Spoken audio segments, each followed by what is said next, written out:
let's have some fun and talk about some out of context absurdities in Baki. First up, our good old truck gun, the well-known Grim Reaper of anime, tried to take out Pickle.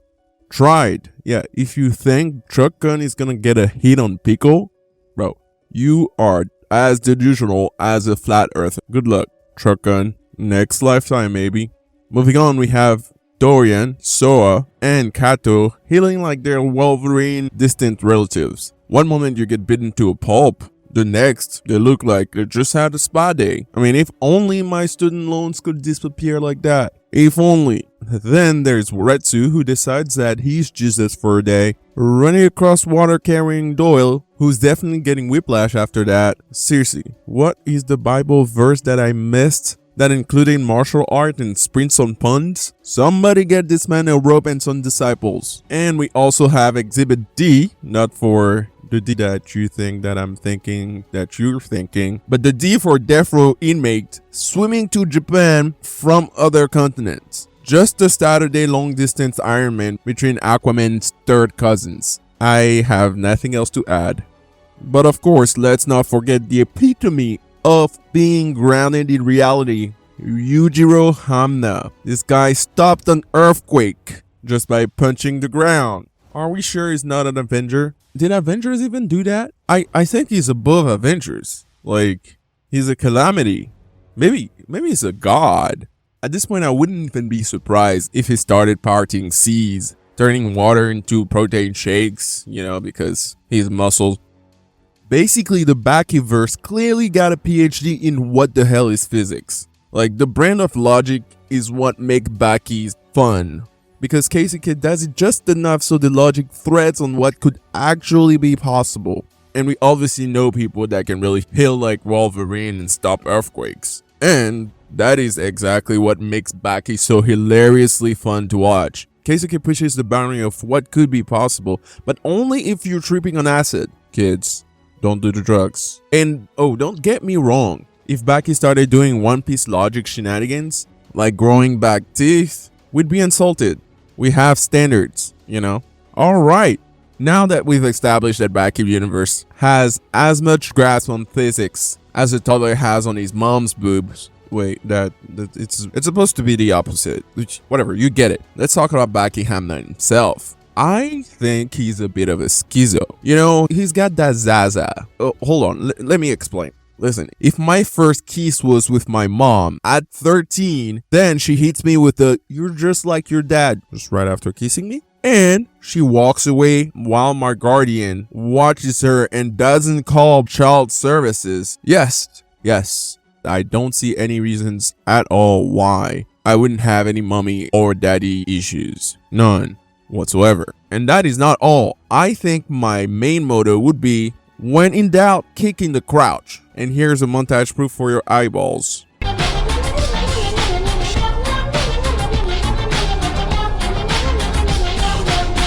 Baki has this habit of fighting by, well, not fighting. The guy literally aimed for a kick in the nuts when he's cornered. Yes, Baki, the epitome of chivalry. Take note, guys. When in doubt, the groin is your best friend. And then we have his training regimen. He trained his reflexes by moving so fast, a bird who landed on his arm, because that's what birds do in the Disney Princess movie, Baki and the Ogre, that bird could not fly away. I think this is the inflection point where Keisuke knew that whatever he did next wouldn't be able to top this without insulting our understanding of reality. And that is exactly why he went straight to Yujiro stopping an earthquake, because that is the most logical thing to do.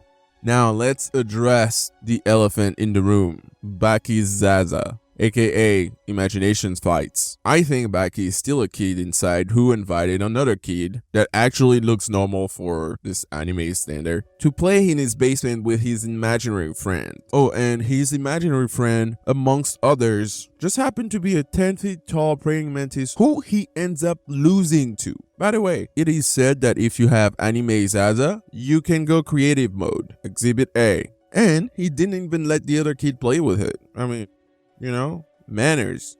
Here is another example of that creative mode ZAZA, because logic. Unfortunately, we don't get to ever see it again in the series because the author knew that we couldn't handle this level of realism.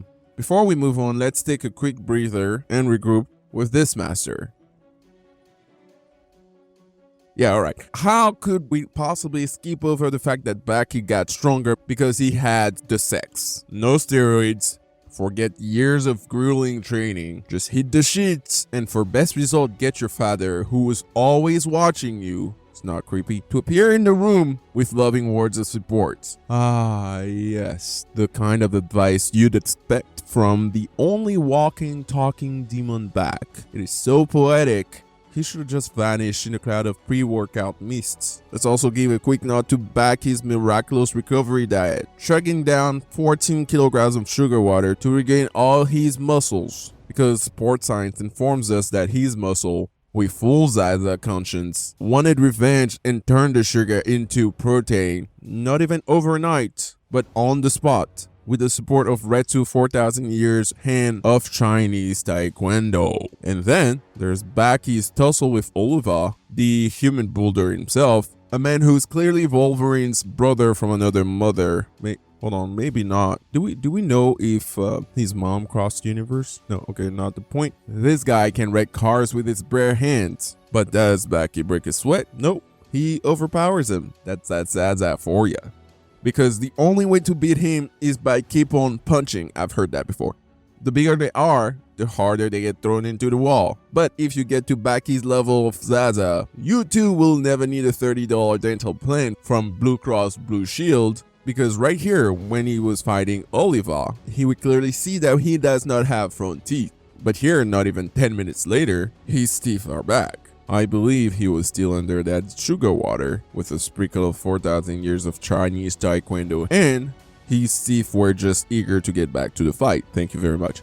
But Baki has so much ZAZA that when he imagines that he's the Terminator 2, because that movie was probably playing at the time, he becomes the Terminator 2. I mean, who hasn't thought, solid form is just so last season? Baki takes physics, stomps on it, set it on fire, and then shoots it into space. I am sure that if he imagines more zero in his bank account, he too can live like his dad in a big palace. So yeah, Baki's logic is the gift that keeps on giving, like a bottomless bag of mixed nuts. Thank you for watching, and please click on my next video, because I too want to imagine that you laughed at this and want to watch more. Alright, bye.